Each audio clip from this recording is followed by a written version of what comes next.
Okay, well, welcome everyone to our panel. So it's going to be a panel where we're talking about the kind of community art scene in Glasgow, and it's hosted as part of Subcity Radio's takeover for Currents FM's Commons Multiverse initiative that's been going on this past week. So I'm part of the events team of Subcity who's put this panel together, and yeah, I'll hand over to Tom now. Hi, I'm Tom. I'm the station manager of Subcity. Thanks so much for joining us. You should be able to see a donate button over this. Any profits, anything that we get donated during this event, it's all going to go to the Small Trans Library. I'm sure you'll hear more about them later on in the event. But yeah, for now, I'll maybe pass over to Abigale. If you could just introduce yourself and the organisation that you're part of.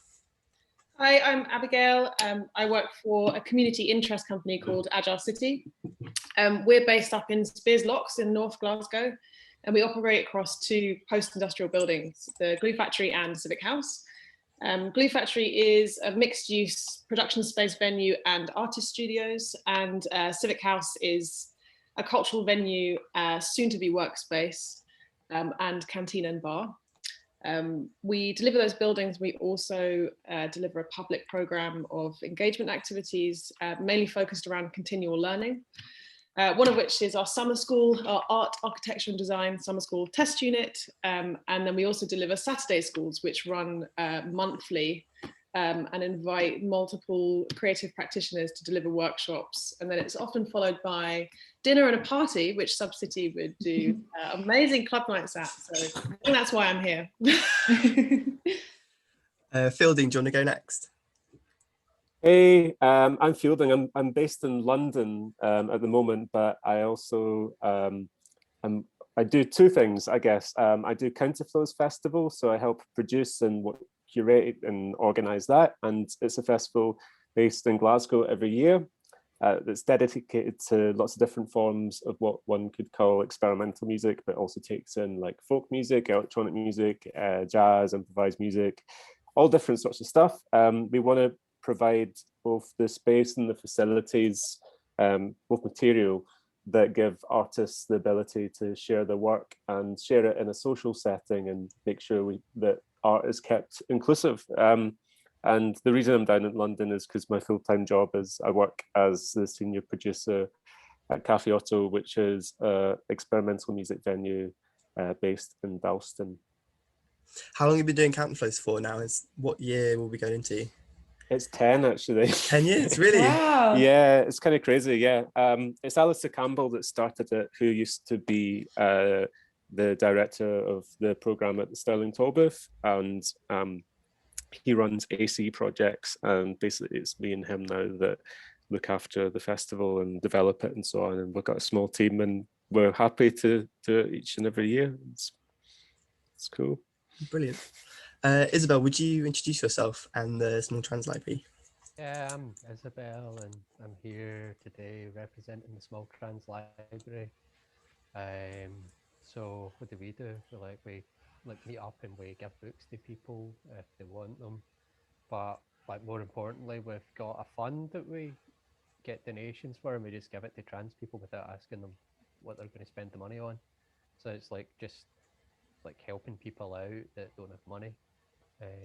And then if they want to go and do art or whatever, they can go and do art, or if they want to, buy, I don't know, 10-pack of Mars bars or something like them. But the idea is just to be able to provide funds for people, especially it started about a year ago during last March.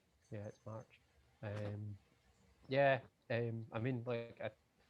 was trying to think what kind of community art do we do, and I'm like fuck all, but we fund. Do they fund? Yeah, we fund artists, because if you're trans and you come to us and you go can I get some money to help me out, pay my rent, and maybe if it helps you pay your rent or buy messages or whatever, you can, maybe you'd have a wee bit of extra money, so I don't know, you could buy some equipment that you need to make something. We've also commissioned a trans artist to do flyers for us. We managed to get some of them put up round about the town, but then everything closed again, so I think I'm sitting with a couple thousand flyers or something like that. So if I get evicted, I might just like wallpaper the entire flat. Chuck them out a plane or something. Yeah, I don't know. That's a bit extravagant. How busy has the library been through lockdown? What's that been like? Well, like nobody's been borrowing books. At least I don't think they have, because so like the way they split up, there's people that manage the fund, and I'm one of them, and then there's people that deal with books, and like I mean I like books and everything like that, but like I'm more interested in giving trans people money. But yeah, yeah, it's been really busy with. I think it's like about. I mean, I don't have figures. I'm like totally unprepared for this. I'll just give you a political answer. There's some money like hiding somewhere. Yeah, like I think it's about like 6. Would that be mental in saying £16,000 or something like that? I think it was higher. It's maybe even 17. Yeah, so it's quite a lot, and it's really nice when you see where the donations are coming in from. That there's some like really nice people that are like able to help and want to help, especially because like we're, you know, like totally portrayed as like scumbags, like in like every other kind of facet of popular culture. So it's nice that there's some people that aren't buying that narrative and are actually helping out. Yeah, definitely. Because like I mean I think there's a big difference between like somebody going, yeah, I'm a trans ally, you know, I love the transies, they're great, and like somebody that's gonna like, you know, like throw 100 quid of their like 40 grand a year salary, and that will like make a real difference. Whereas, you know, like sound bites, like, yeah, fucking great, you know. I think this would be a good transition into the first question that we kind of wanted to ask, was how each of your organizations sort of interpret the word community and who are your community. I guess, Isobel, for the Small Trans Library, it's quite an obvious one who the community is that you represent or and you work with. But how? Yeah, it's in the name. It's in the name. It's in the name, yeah. But maybe Fielding and Abby, you could maybe talk about what the word community, when you use that word, talking about the organisation, what that means, and then maybe who those people are. Yeah. Do you want to go first, Abby? I can, yeah. Okay, cool. Well, we are sort of legally a community interest company. So we have a community of interest that we are obliged to serve. We identify that community as those working in the creative and cultural sectors and those working in social enterprise. So what we do with our building is we create the facilities and spaces and support for that community to deliver their work. And then on a second tier, those artists, producers, makers get to then interact with their audiences, and that has a kind of a second tiered effect of what we deliver. Our community are also our partners, so we work with currently we've got Glasgow Tool Library based on site outside Civic House. So we've been kind of working with them in a sort of like incubation role, where they're a charitable organisation and they needed the support of space and some kind of business support as well. So we kind of delivered that. And yeah, that's an ongoing partnership. So that's kind of a direct sort of aspect of our community as well. Fielding? Yeah, cool. Yeah, yeah. So with Counterflows, we operate in something of a similar way, but we're less defined by space because we don't necessarily run a space itself. The festival takes place across numerous venues. Me and Alistair keep on talking about the word community, and we're almost we're not scared to use it, but we're becoming more and more wary of how the word has been kind of co-opted by liberal identity politics and just liberalism in general, and you know, trying to be quite careful about that. If we're to talk about community though, and who we kind of touch and operate with, the way we like to see our program and how we build it and how we work with one another is trying to acknowledge people both on a local basis and an international basis of whose work we feel is deserving of attention, but also whose work isn't of any perhaps fiscal worth, or like it could fit in easily with the kind of mold of a music industry. So we want to support artists in that way, and we want to also kind of try and work with artists we feel are left out or marginalized generally by the world or the industry, whatever you want to call it. We like the kind of working with communities in Glasgow themselves too. So we work with the likes of Sonic Boffy, who are a neurodiverse or disabled collective that make improvised and new music. We work with the likes of the Gorbals Youth Brass Band, which is this brass band that's made up with kids from the Gorbals, and the parents perhaps don't have enough money to afford music lessons, so they joined this really cool brass band instead, and they made really good music with an artist called Bill Wells the year before actually. So we just like to try and slowly build those relationships over time and nurture them in a way that feels natural, and also we also want to feel like those relationships are not always outcome orientated. We like feeling like we're developing kind of creative relationships that feel like we're working with them like you would normal human beings. It's like, hey, what do you want to do? What do you need to do your art? What are the facilities? A lot of that plays into the CCA residency program we do.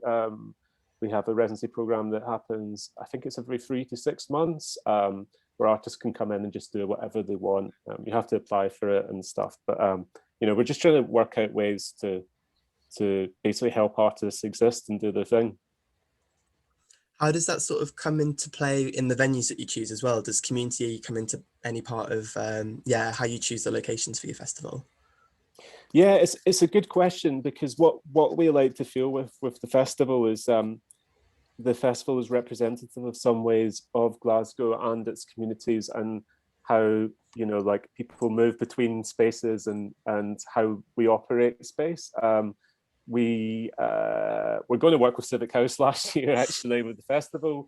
They were one of the venues, but we like to use venues and kind of we like to use kind of like community spaces instead of venues. And what we try and do from there is set up space in the venue and then try and work with the people that run those spaces and be like, hey, how can we communicate with the local community around that venue? Like, is there anyone that you feel like a particular community group you work with that might really benefit from coming along? If so, like, let's give them some free tickets, let's invite them along, let's maybe offer some bus passes or something to get them involved. Do you know what I mean? But that's something that we're really trying to work on over time. It's a tricky thing to do, and because we work in so many spaces, like some of those spaces work really in depth with that, like their communities, and some are more kind of like just setting up and trying to figure out how to make things work on a day-to-day basis. So it's a fluid conversation, but we hate the idea of operating in one space, and we kind of feel like we want the festival to be representative of Glasgow and being like a really diverse city in itself, and like the city that loads of people can like express themselves all over the city in different ways rather than just coming from one space. Yeah, definitely. I guess in a sort of similar way, I mean, you brought up the fact that the festival is not spatially orientated, but because we are a space, we are kind of located within an area in Glasgow. We are surrounded by communities of residents, but primarily where we are based is communities of workers. So I guess like we're always at this tension of our community of interest, our immediate local community, and then those that live around us and how we interact with those people, which is it's an ongoing process, and it's kind of what we do through our engagement program. It's by offering different levels of access. So like at the Saturday school, they're 1 hour to 3 hour workshops that are open to anyone, with lots of different types of workshops that people can come along to, like cooking or your DJ workshops. And that hopefully kind of attracts that broader audience that live locally to Civic House. Also attract people around Glasgow as well. But it's the word community, it's I think you have to be quite clear about who is your community of interest when you're working in this space, especially in a cultural space, and how do you serve those people. and then the effect of like how do they then serve their audiences. There are ways that you can help people do their work and then have a positive effect in a wider sense. Yeah, I think definitely. I think it's, yeah, like you touched on, Fielding and Abby. I think the word community is something that maybe is thrown around too easily, or people don't necessarily put a lot of thought into using that word. Yeah, I don't know if you have any thoughts on that, but that's something that I think I've noticed. But yeah. I mean, I generally agree. I just think it's one of those things. It's like big institutions that actually don't really have community outreach, and they see that community is a box to tick rather than a relationship that is fluid and constantly in development. Do you know what I mean? It's not like you build a community. It's like, oh, we booked in this night with, like, you know, the Black community down the road, and now that's us all great. Well, you know, they're part of our community now. It's like, no, they're not. It's like, you know, like that relationship builds and develops, and you know, like you need to also operate with people on a basis that's not so outcome orientated as well. It's not kind of like, okay, what can your community do for us? Do you know what I mean? It's like, no, well, like, how can we, you know, what are each of our resources? Like, what do we want to share together? How do we want to exist in the world? Do you know what I mean? It's like, those are the sort of conversations that kind of need to be happening more often. And yeah, I think like the point you're originally making is the point. It's like, you know, there's a tendency to say like, well, we support the LGBTQ community because we did this one thing for them. And it's like, well, you know, but like, what does that mean? Do you know what I mean? It's like, you know, and I think, like, I think particularly like when it comes to people like me, you know, we should be definitely held accountable to that. It's like, you know, like I don't see Counterflows as representative of a given community. I see it as something that, you know, helps support various different people, and, you know, if you want to call that community building, then call it community building. But actually, like, I'm a little bit scared of the word in a way these days, you know. So I don't have a really definitive answer there. I think we get, like, as organizations, you get pigeonholed quite a lot through the structures of things like funding applications and how you sort of resource yourselves to define who that community is. And it's like, say, like, it's a nuanced thing and it changes, and it's not something you can just write in a sentence in a form. But yeah, we're kind of forced to do it in order to survive organizationally. That's just yeah, we need to as well. You know, it's kind of like, what is your percentage ratio of diversity? What marginalized community are you reaching out to? Do you know what I mean? And you know, you have to tick those boxes, and that's part of. I mean, this is an important thing to recognize as well. Is the difference between, for example, Isobel's operation, which is just super grassroots, give money to people, no bureaucracy, and that's really, like, you know, that's the way we all want to kind of work in the world. Do you know what I mean? Whereas, you know, like when we're funded, you know, like funding is within itself a compromise, you know, because you're compromised to bureaucracy and you're also compromised to the nation state in a way that's like, well, you know, okay, what are the compromises here? What are we going to have to fulfill? A lot of those compromises are positive, and they want you to make less of environmental impact. They want you to diversify. They want you to be inclusive and make sure that you're outreaching to people that are not able to otherwise. But then there's cynical ends of that as well. Do you know what I mean? And it's a balancing act. And there's, you know, like I'm also one of these people. It's like funding is not ethical either. Do you know what I mean? It's a compromise. You know, like that. And I think acknowledging that as a start is really important. And the same if you want to brand your event as well. You know, you're not, you know, you're entering into really tumultuous terrain there instantly if you've got Red Bull or you've got Williams Brothers or whatever on your event. You know, it's like you're not PC, mate. Just accept it. Like, you know, we all operate in a difficult, compromised world. You know. Definitely. I mean, Isabel, do you have anything to add for this? Well, I guess, like, in terms of like a space for the library, it would be something we'd really like to have eventually as a place, because the books are just stored in one of the librarians' houses. So it'd be good to have a like a kind of physical space where we're meeting every month, doing reading groups down at a Good Press. It's down at Trongate, and like we had like writing groups and like stuff like that going on in the CCA, and we done like a kind of book binding course as well, because we want to like eventually get to a point where if like you're trans and you brought a book or a collection of poetry or whatever, like we'll publish you, or we'll show you how to like actually physically make a book yourself, so you can like if you can go ahead and do it and you don't have to like deal with like I don't know like publishing it. I don't really know much about publishing because I don't publish books, but I think that yeah, I don't know, like I've got lots of like, so this has probably got nothing to do with anything, but like Abby, you mentioned something about like a tool workshop. Like, do you do ceramics at your place?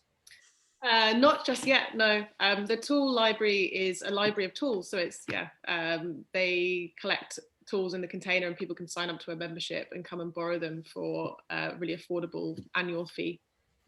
Okay, that's pretty good, because that's the thing, because there's a lot of artists that come to the library, and it's like it'd be really good if we could build up resources with people like yourselves that you know have got access to resources.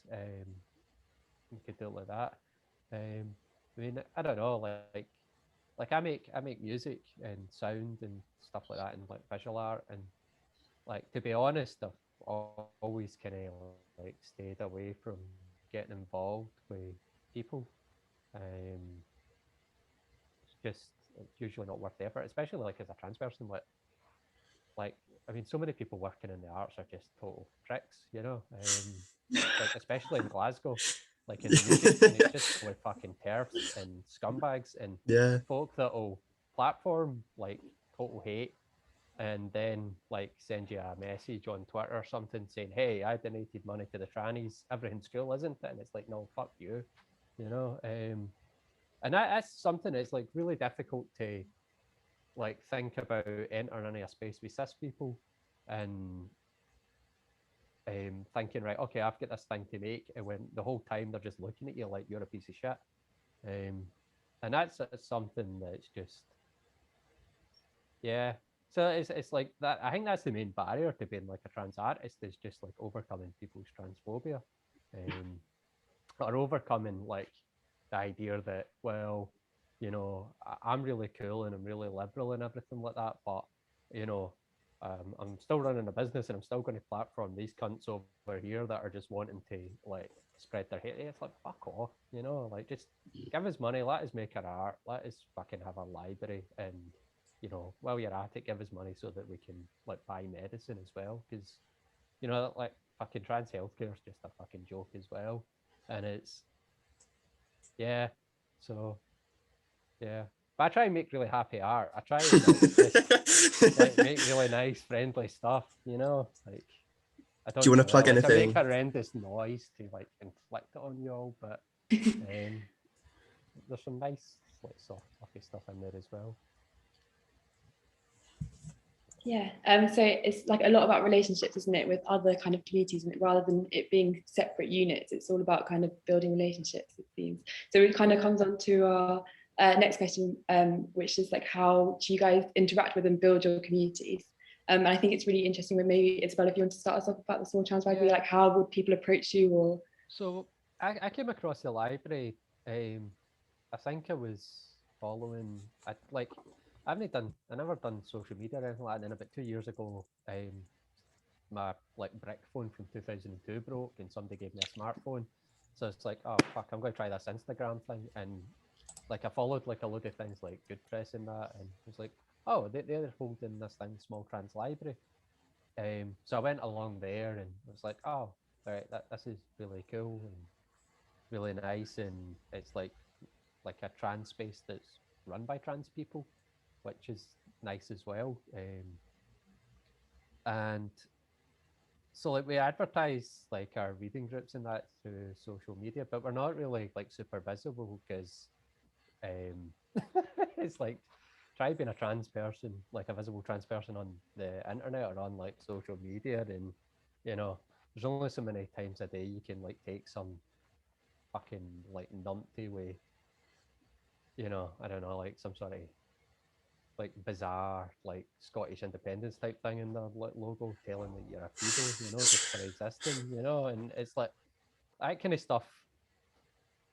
Again, it just like really dissuades trans people from getting involved in anything publicly, because it's like you've got to have a pretty fucking thick skin to like have that. I mean, like most of the kind of terms are just fucking ball bags, and like their partners just shite. It's like, you know, like I mean, I get one the other day, like just this guy like sending us these messages going, "Does your bedroom smell like sweat?" And it's just like, fucking hell, mate, that's wild. Like, what have you been smoking? You know, it's just like, so you've got that, and then you've got like, I don't know, like, yeah, so it's about like trying to find safe space. So we wanted to do like other things, because like it's not just like the library, it's the members of the library that make the library. And there's quite a lot of people who like are DJs and stuff like that. And like the idea was floated, like it'd be really good to do a club night, and it's like, yeah, that'd be great, but like obviously there was like the pandemic and everything, so there were no club nights, or well, maybe there was a few, but we weren't at them, that's for sure. But yeah, like, it's just about like I think if we were able to reach out to other organizations that were up for like just helping or like giving us advice and like how to hold, like, you know, like if you've got a space, like, well, can we come in and use it? We don't have any money, and to be quite frank, we shouldn't be paying it anyhow, because, you know, we have to exist within like poor cis supremacy, and as a result of that, it's like you owe us, you know, like you might not think it, but you do. You owe us big time, and you've owed us for fucking centuries. You know, if you don't like it, tough, you know. And yeah, I don't know. I'm rambling now, so I'd like to pass it over to one of you. Also, I want to have a drink of tea, because I've got some really nice tea here. Have you ever tried 11 o'clock rooibos tea? No. It's lovely. You get it down in like, I think it's like Roots and Fruits and like totally extortionate places like that sell it, but it's quite nice tea. I'm writing it down. I like a rooibos. I like a rooibos a lot. Yeah, yeah. I either go between this or there's one with vanilla that's quite nice as well, but that's maybe more a nighttime thing. So, I mean, Fielding, you were touching this earlier about like building your community. Do you want to carry on talking about it? I'm on Pepsi Max. So I'm a fan of Rubus as well. Yeah, suddenly on Pepsi Max. It's Friday. Out of whiskey glass. I know. Check it. Yeah, so it's a really good question. And I've actually I've almost gone through this kind of crisis the last few years with regards to Isobel's point there, because I think what it ultimately comes down to, right, is, you know, like, when it comes to facilitating space and giving people space, Counterflows does in a very particular way, but I think I could probably use the example of Cafe Oto as a better example, because I do that regularly on a day-to-day basis. My point of view with regards to giving space to people is, say, for example, Isobel wanted to put on an event, I would pretty much give them full creative control and let them create the space for themselves, rather than me being like, oh, can you do it this way? Do you know what I mean? Obviously, I facilitate that, and I'm part of the ecology, let's say, of that event. You know, I facilitate. But ultimately, if you want to deal with this in the arts world, and this is what the crisis comes down to, is you cut out people like me and you give people jobs that are marginalized. Do you know what I mean? That if you really want to sort it, that's how you do it, because we could dance around this for a very long time. We could talk about accountability. We could talk about, you know, making sure our communities or whatever are more accountable and more inclusive, whatever. And yes, we should be doing that. And, you know, I try and do that and so on. But, you know, if you actually want to change things, it's putting those people in power. Do you know what I mean? And that's but unfortunately, I don't have any parental money or any savings or anything, so I can't give up my job. I'm very sorry, but one of these days that's what I think. That's what it kind of comes down to, isn't it? Really. Yeah, I think like what you're saying, you can talk about it all you want, but then you may just create more boxes to tick for yourself in a way that's not even helpful in the end result. Yeah, it's given autonomy over to those people altogether, and those communities, let's say, rather than pretending like, you know, we're this kind of like, yeah, I mean, yeah, I ultimately, if that space is run by, let's say, cis people or het people like myself, is a predominantly cis het space, regardless of what you do, until it's run by, let's say, trans people or people of color, or whatever. I mean, that's or the community, let's say, a particular Turkish community. You know, it's like, I mean, I see it at Cafe Oto. It's like, you know, we're a mixture of different people that work in the cafe. We've got, I mean, it's predominantly white. I mean, we have Japanese people, we have Chinese people that work in the cafe, we have Iranian people that work in the cafe. But you kind of wonder, oh, well, why are the Turkish community not here? Why, you know? And you can do outreach and you can build on that. But if you really want to transform the space and make it that community space, you have to give the space to that community. Do you know what I mean? That's the way I see it.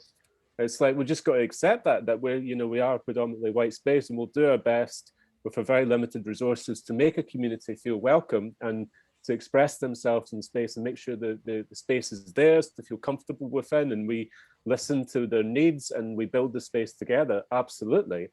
But that's not a radical transformation. Do you know what I mean? That's, and maybe that's really cynical to say, but I think that's, you know, I think a lot of these kind of conversations can dance around that fact a lot, you know? Definitely. I've got the next question ready, but is there anything that you wanted to add to that, Abby? I mean, I totally second what Building is saying. Like, Agile City suffers from the same issues. You know, we are predominantly white cis, heteronormative organization.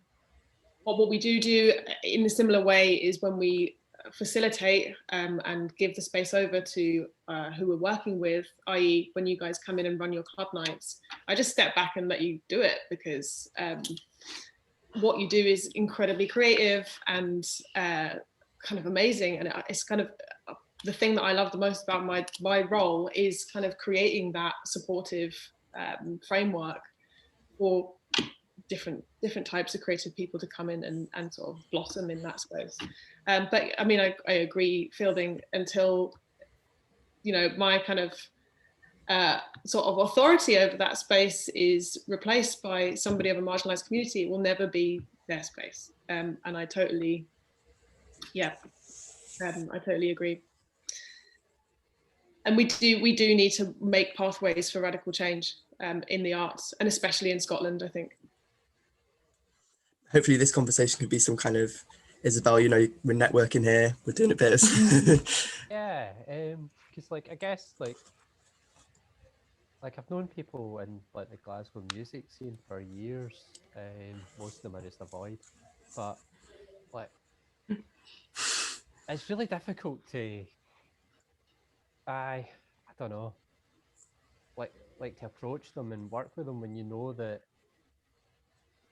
like that they're actively promoting hate against you. And I mean, like, also like the Glasgow music scene's fully like abusers and rapists as well. It's just disgusting. And they're platformed as well. It really needs radical change, and it's far too fucking white. It's a disgrace. And yeah, I don't know. I think it's going to take like people like what you were saying, like, you know, like using your spaces and inviting communities in and saying, hey, like, I've got this space, I'm into what you're doing, or even if it's like I don't really understand what you're doing, but I can see that there's an urgency for you to have a space, and just letting them get on with it. And you know, it's like everyone's. I mean, I'm just speaking from like my perspective as a musician. That it's always the same crap that's just like held up month after month, year after year, and it's fucking dead. It's like, come on, it's like 2021, you know what I mean? It's like you're Yeah. still cosplaying as if it's the 1960s or something like that. It's just embarrassing. I guess this leads on quite well. Like, why do you think a place like the Trans Library is so important, or why do you think it's kind of a question? Like, why is a place like Trans Library so important, and also why is Counterflows and Civic House important? Like, why do you think you should exist in a way? But not as scary as that sounds. We could do paper, rock, scissors, you know, like see who's going first. Can hand it over to maybe Fielding first, if you're happy with that. Yeah, okay.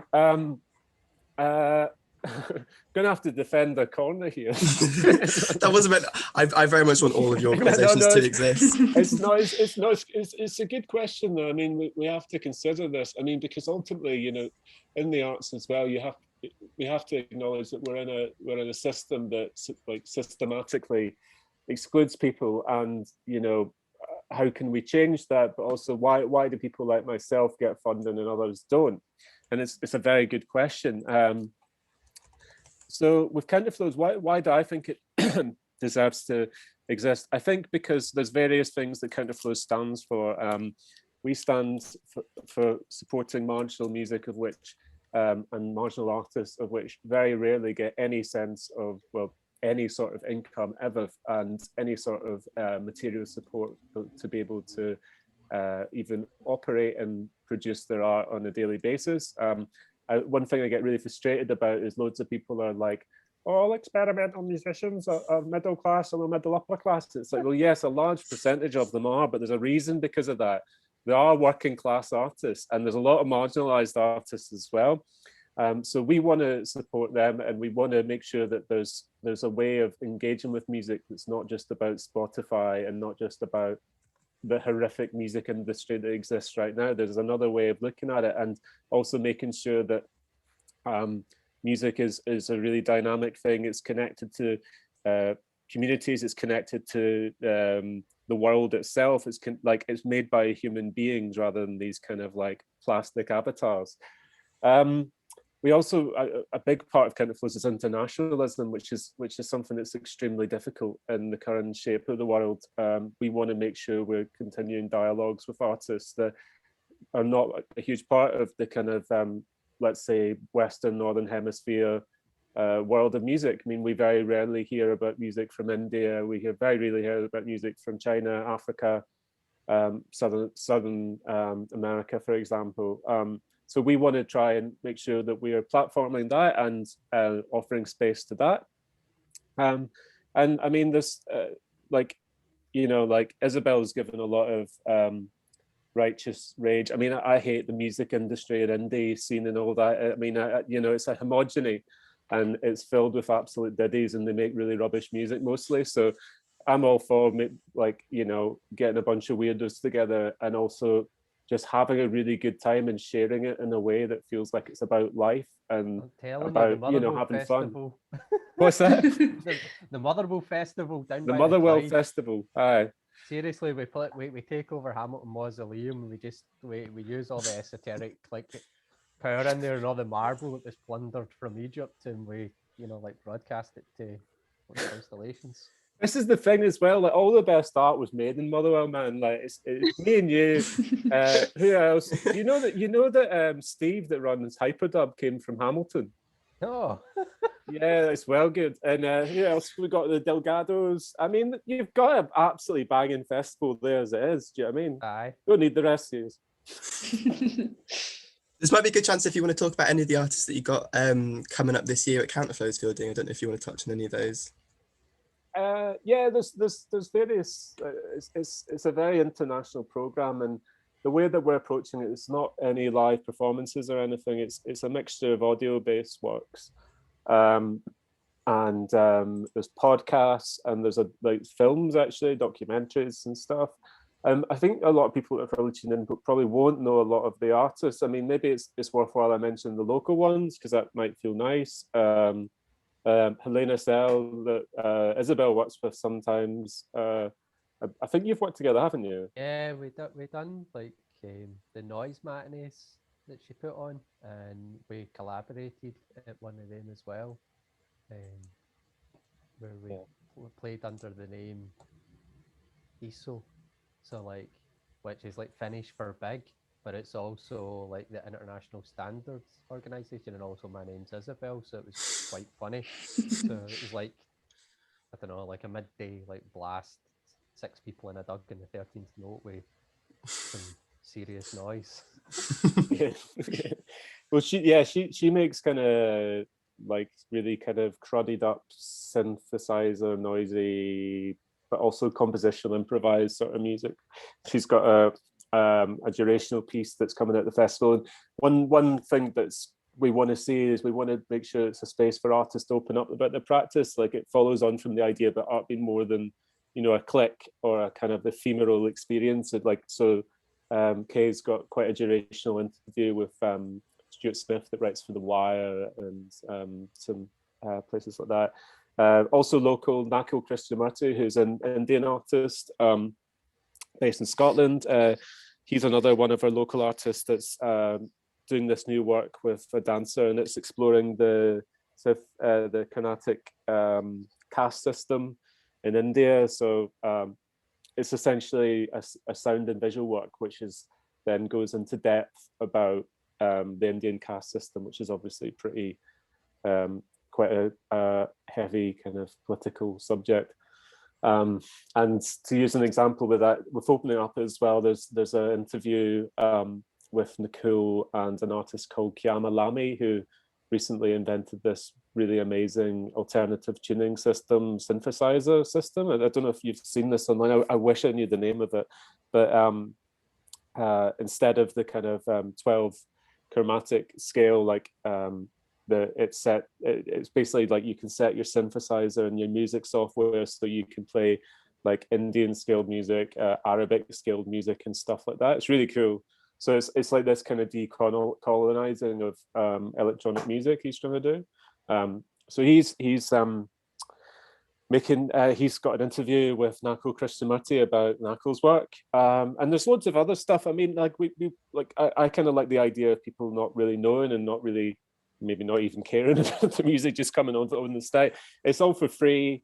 And, you know, like we want it to be a kind of portal into artist world while we can't do live music. We didn't want the idea of a live stream festival because we felt like, you know, like it's a physically embodied festival and we're only going to do that. We're not going to do a fake one, you know?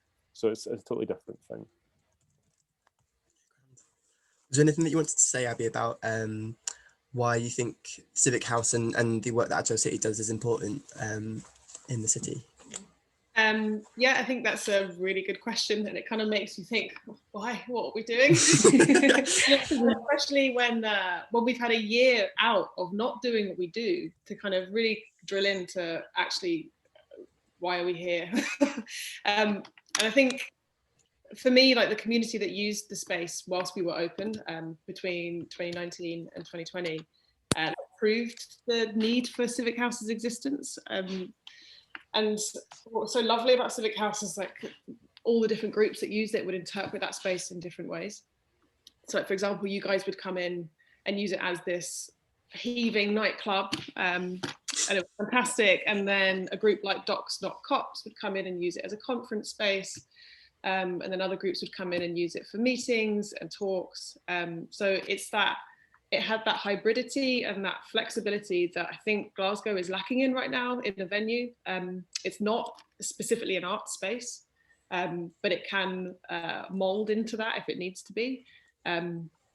It's also with the canteen, it becomes a really vibrant social space. And I think actually in that area, like it's a food desert, like there isn't anywhere to eat. So offering that to people to come and kind of create a safe and secure space around that area felt really important as well. So yeah, hopefully like when we get back open again, we'll be able to continue working on that, just letting people interpret that space as they need it. And I think that's kind of for me what proves the need for its existence. Hopefully we'll get Counterflows in there again as well. Well, first time.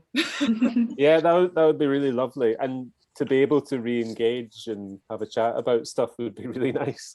I feel like I've like just being caught in the digital world. I'm sure you feel the same in a lot of ways, like not being able to, because you realize that physical space is so important in the world, isn't it? That's actually a key word when it comes to the community. I mean, how much do we want to rely on this kind of internet thing to create that? I don't know. I've got mixed feelings about that.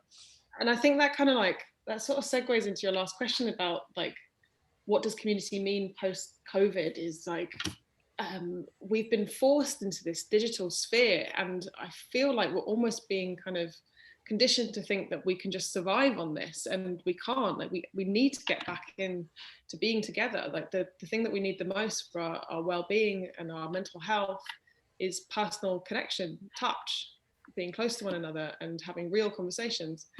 Like seeing a kind of 13-inch version of somebody is not real life. So yeah, can't wait for that.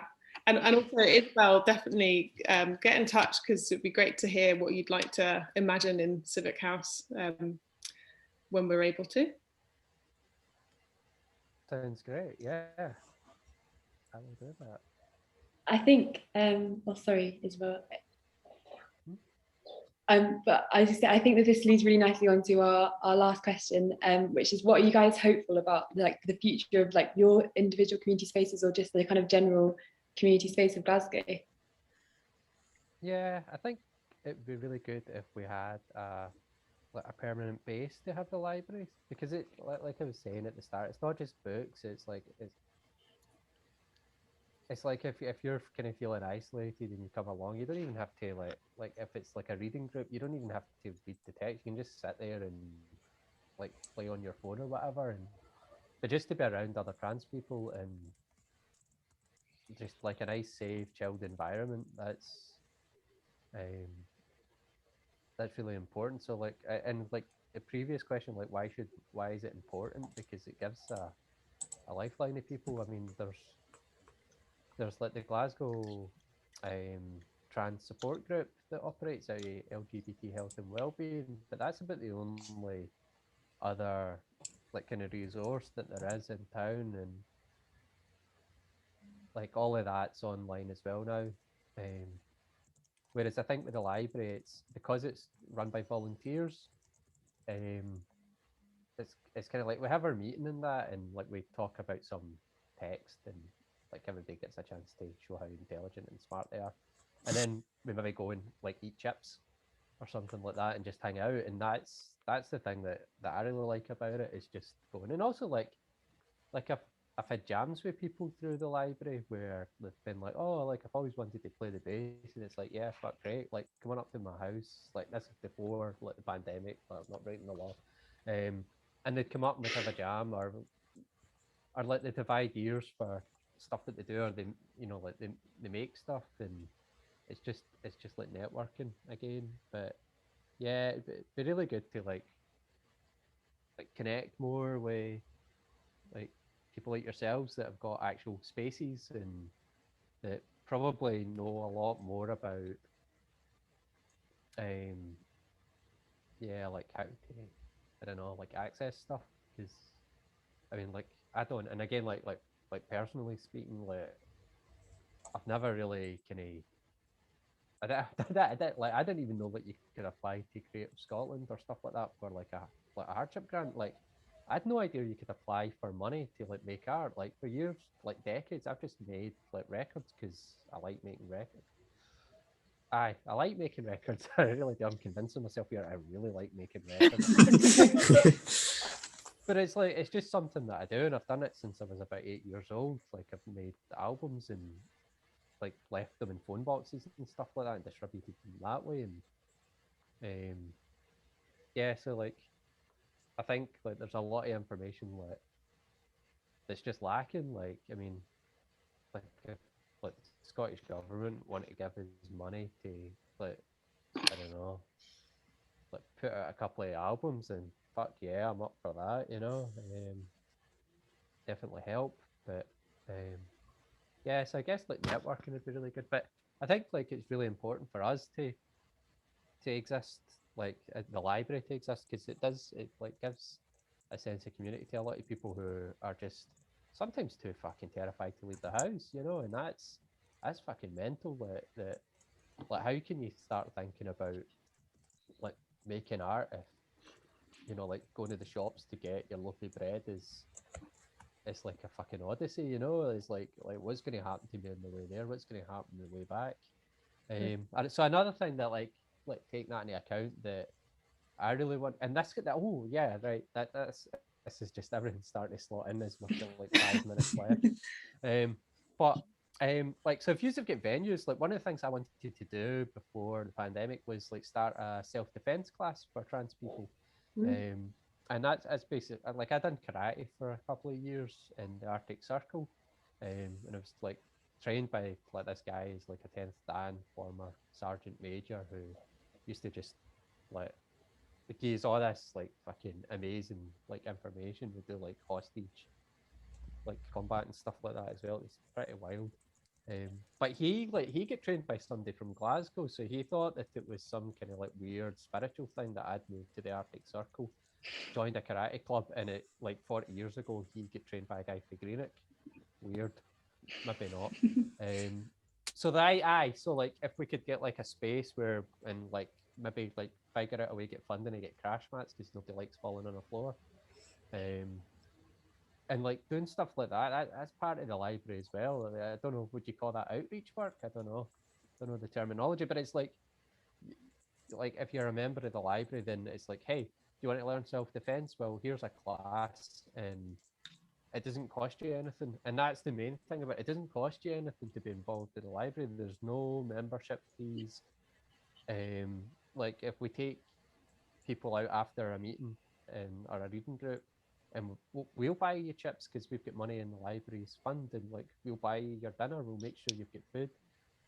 You know, like if like seriously, like if like we get emails from people who are just in like appalling conditions, that are like, you know, like totally fucked, and it's like it's just so nice to be able to send somebody money and not have any, not like have to answer to it, you know, because like once you donate to the library, it's like, well, it's going to get distributed, and it's not, we don't have to.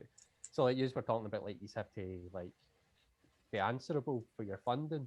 Like that's the good thing about us, is like we don't, you know, we're not answerable to anyone. But our members. Yeah. If people are interested in getting in contact with you or donating, what's the best way for them to do that?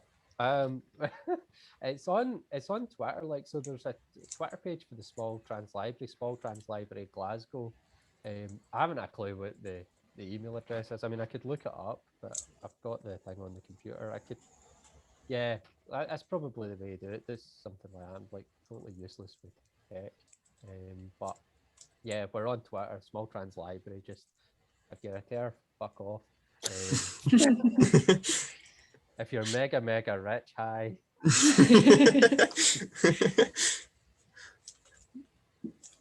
I was just going to say that, like, what's so like beautiful about the Trans Library project is that the library itself is such a simple transaction of books. You know, it's also a historic thing. It's an age-old transaction that we've had libraries in our culture for such a long time, and the fact that that simple kind of starting point has had all of these tangential kind of outreach programs. Essentially, I mean, I'm using my organizational terminology there, but you have created like multiple ways of then supporting your members, your community, just through that one transaction, which is like such an amazing thing. And it is a beautiful thing to have happened. So yeah, because like I love libraries, because like when I was a kid, like I used to go to Motherwell Library all the fucking time, and like I remember one time, like I was obsessed with Doctor Who as a kid, and I went like, I'm going to write a Doctor Who book, and I was like, what language would the doctor speak? It was like Latin. Like, how am I going to speak Latin?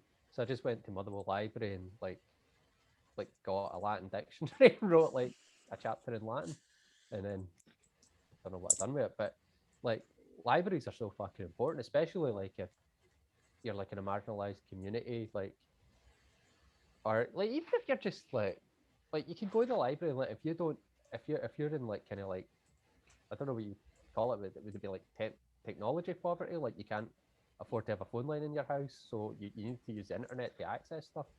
Public libraries are fucking great because you can just go along and do that. And also, like, you know, like when Fielden was talking about like working class people and like experimental music, like that's how I get any like experimental music. It was like going to the library and like going like, what the fuck's this? Like in this jazz section, what is jazz? I don't know. And go home and listen to it and go, fuck, that's really good. And then that spins you off into something else. And like if they've got a world music section, you're like, all right, what are folk doing? I don't know, in like fucking Iraq. Like, well, listen to that. Wow, that's really good. And I think libraries are just so important. And yeah, we're at this really interesting point in our kind of social development where our municipal libraries are being defunded. You know, there's the campaign in Glasgow to save our libraries post lockdown, which is incredibly important. But so that kind of position of the municipal library is kind of potentially on its way out. But then there's this rise of grassroots library services. So Trans Library, the Tool Library, other forms of sharing are coming to the fore, which is I think potentially where the kind of movement in community action and grassroots initiatives are going, of like, how do we actually make sure that everybody has common goods, things that we have that we can share, that we all get access to regardless of, you know, how much money we have or our background.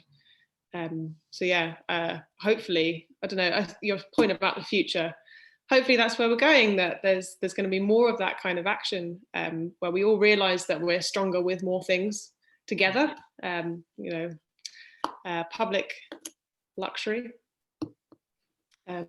is the way forward. I entirely agree, because I feel absolutely rubbish about the future right now. I think it's really grim, and I think there's no way. I hate this kind of libidinal thing. It's like, oh, once we all get back to normal, it's going to be great. The economy's going to soar. You know, it's like, it's just like, oh my God, just shut up. Like, I mean, the amount of people who have like on universal credit, and oh Jesus, you don't even start. And also just horrific stuff happening, like that police bill. I mean, I know it's been delayed because of Sisters Uncut. That's horrific. All this stuff with Brexit and visas, like, we're in an environment where creative life is going to be extremely stifling. And I think we should acknowledge that rather than pretend it's going to go through some sort of abstract boom come June, whenever life gets back to normal. And I think actually talking about collectivity on the ground is really great. Like, I've never talked to so many people before that are joining unions, people that are collectivizing and doing kind of mutual aid projects in the way that you're talking about, Isobel. Also in institutions and organizations that are just trying to open up and realize, okay, you know, like you're saying, Abigale is talking about democratizing and sharing resources and so on.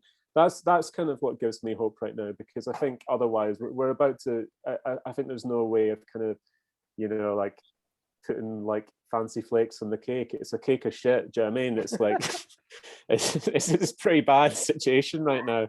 And I think, you know, we've got to kind of organize in that way and be really hopeful and be really kind of inclusive and joyful about it as well. You know, that's the only way I can see a forward in this. Do you know what I mean?